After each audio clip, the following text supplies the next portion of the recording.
حسین ابن علی کا خیمہ لا اکراہ فی الدین کی تفسیر بنا ہوا ہے کہ جو جبر سے پھانس کے لائے جاتے ہیں وہ اور ہوتے ہیں، جو حکومت کی لالچ میں آتے ہیں وہ اور ہوتے ہیں، جو رے کی جاگیر کے لیے کھچے چلے آتے ہیں وہ اور ہوتے ہیں، جو نصرت فرزند رسول کے لیے آتے ہیں وہ اور ہوتے ہیں۔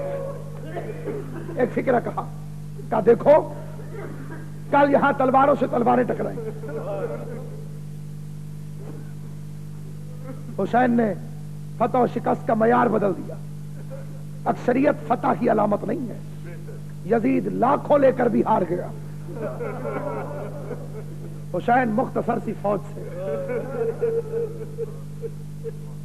اس طرح سے کائنات پہ چھایا کہ آج اس کی تنہائی کے لیے مجمع جمع ہوتے، شب عاشور کے اجتماعات، فرزند رسول کو رخصت کرنے کے اجتماعات،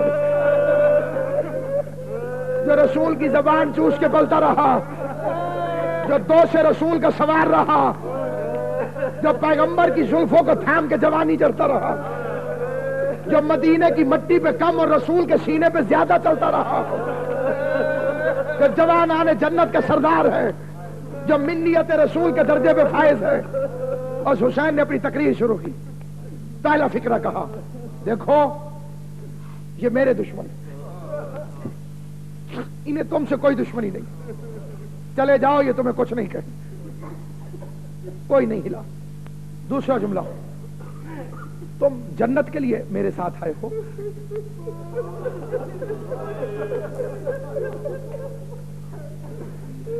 میں جنت اور جہنم تقسیم کرنے والے کا بیٹا ہوں،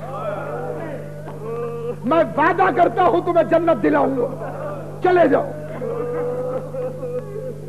بیٹھے رہے، معلوم ہوا لالچ پر نہیں آئے ہوئے، بیٹھے رہے۔ پھر فرمایا اچھا تم شاید لوگوں کے تانوں سے ڈر رہے ہو، لوگ کیا کہیں گے کہ رسول کے بیٹے کو مشکل میں چھوڑ کر چلے آئے۔ خدا کی قسم یہ ایک ایسا عذر تھا کہ اگر کوئی اسے اپناتا، خود امام بتا رہے کہ یہ بہانہ بنا کے چلے جاؤ، اگر ذرا برابر بھی ان کی وفاداری میں فرق ہوتا، اگر وہ وفاداری استواری پر نہ ہوتی تو کسی کے بھی چلے جانے کا معقول ترین بہانہ تھا۔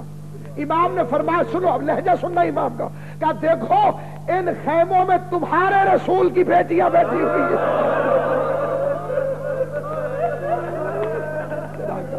جزاک اللہ، ان خیموں میں تمہارے رسول کی بیٹیاں بیٹھی ہوئی ہیں، انہیں ساتھ لے لو، انہیں ان کے نانا کی قبر پہ چھوڑ دینا، اور اگر کوئی پوچھے کہ کیوں چلے آئے تو کہہ دینا کہ ان کے لیے رسول کی بیٹیوں کا پردہ بچانے کے لیے۔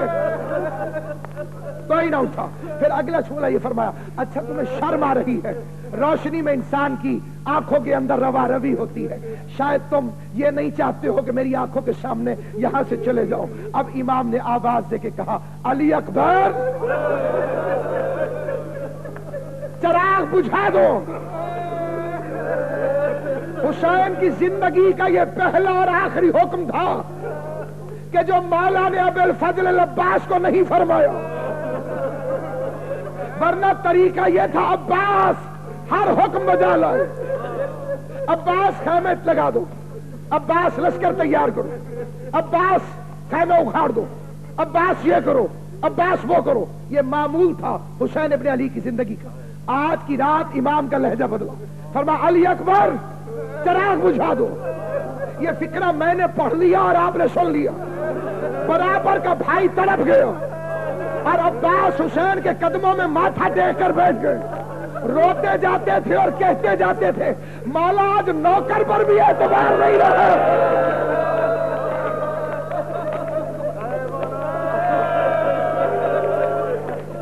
عباس اگر تم بھی جانا چاہتے ہو تو چلے جاؤ۔ کہا مولا میں تو پیدا ہی اسی لیے ہوا تھا کہ آپ کی نصرت کروں، امیر المومنین نے دعائے شب میں مجھے اسی لیے طلب کیا تھا کہ میں آپ کی نصرت کے لیے یہاں پر آؤں۔ شمع بجھ گئی، شب عاشور، ایمان کی لو تیز ہو گئی، ایک شمع بجھ گئی، 72 چہرے چمک اٹھے۔ اصحاب وفادار نے شب عاشور کے اندھیرے میں ایمان کو طاقت دینے والی تقریریں کی۔ ایک آواز اٹھی، فرزند رسول، یہ تو ختم ہو جانے والی زندگی ہے، اگر اس کی ہمیشگی کا بھی یقین ہو تب بھی آپ کے قدموں پہ نشاور ہے۔ لہجے سے معلوم ہوتا تھا یہ کسی بچپن کے دوست کی آواز ہے۔ ہاں، یہ حبیب ابن مظاہر بول رہے تھے۔ ایک اور اٹھا، اس نے کہا فرزند رسول، اگر ہمارے بدن کو 1000 مرتبہ کینچیوں سے بھی کاٹ لیا جائے، یہ فصاحت عرب ہے، تلوار نہیں کہا۔ شاید یہ عاشق جانتا تھا کہ تلوار سے کٹنے میں اتنا درد اور تکلیف نہیں ہوتی جتنا کینچی سے کٹنے میں ہوتا، اور 1000 مرتبہ کاٹنے کے بعد پھر زندہ کیا جائے اور پوچھا جائے اب کس کے ساتھ ہو، تب بھی ہم یہی کہیں گے، ہم فرزند رسول کے ساتھ۔ اندھیرا تھا، چہرہ تو نظر نہیں آ رہا تھا، لہجے کا جوش بتا رہا تھا، یہ زہیر ابن قین بول رہے۔ اتنے میں کہ 90 برس کے بوڑھے کی آواز آئی، کہا آپ کو چھوڑ دیں تو رسول اللہ کو کیا منہ دکھائیں گے؟ معلوم ہوا یہ ابو ذر کا غلام جان تھا کہ جس کا نام شہداء کی فہرست میں پہلے شامل نہ تھا، اور امام نے اسے کہا تھا جان تم ہمارے ابو ذر کے غلام ہو، بوڑھے ہو گئے ہو، تمہارے آرام کے دن ہے، جاؤ آرام کرو، کل یہاں موت کا بازار ہے۔ تو اس نے بے تحاشا رونا شروع کر دیا، روتا تھا اور کہتا تھا مولا آپ نہیں چاہتے کہ کالے حبشی کا خون فرزند رسول کے خون کے ساتھ مل جائے، میرا رنگ کالا ہے اسی لیے بھیج رہے ہیں۔ امام نے جان کی تڑپ دیکھی، آواز دے کے فرمایا جان میں وعدہ کرتا ہوں تیرے لہو کی دھار میرے لہو کی دھار کے ساتھ بہتی ہوئی چلی۔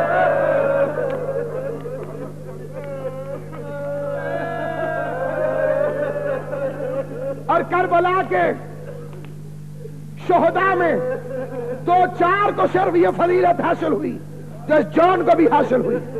اس کی لاش میں حسین آئے اور راوی کہتا ہے کہ جان کے سر کو اپنی جھولی میں رکھ لی، اور امام اپنے رخساروں کو اس کے رخساروں پہ ملتے چلے جاتے۔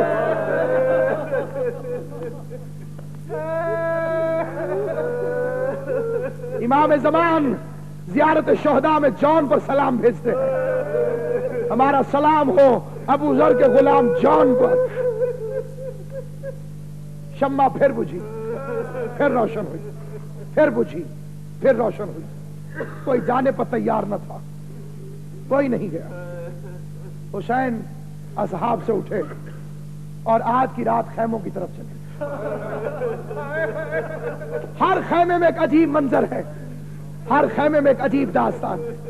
ایک خیمے میں پہنچے، کیا دیکھتے ہیں کہ ایک ماں ہے جس کے سامنے 2 بچے مؤدب بیٹھے ہوئے، اور ماں کہہ رہی ہے میرے بچوں تم صرف حیدر کرار کے نواشے نہیں ہو، تم جعفر طیار کے پوتے بھی ہو۔ تمہارا بابا وہ شہید ہے کہ جس کے بارے میں رسول اللہ نے فرمایا کہ وہ جنت میں پروں کے ساتھ اڑتا ہے۔ کل میدان میں جانا تو جہاں حیدر کرار کی شجاعت بولے وہاں جعفر طیار کی شجاعت بھی رنگ دکھائے۔ تم کیوں کہو کہ لال خدا کے ولی کے ہو، فوجیں پکار اٹھے نواسے علی کے ہو۔ یہ بچے اون و محمد تھے، اور یہ ماں شہزادی زینب تھی جس کے بارے میں کسی شاعر اہل بیت نے کہا کہ دشت میں بچوں کے لاشوں سے یہ کہہ کر ہٹ گئی مامتا ٹکرا نہ جائے مقصد شبیر۔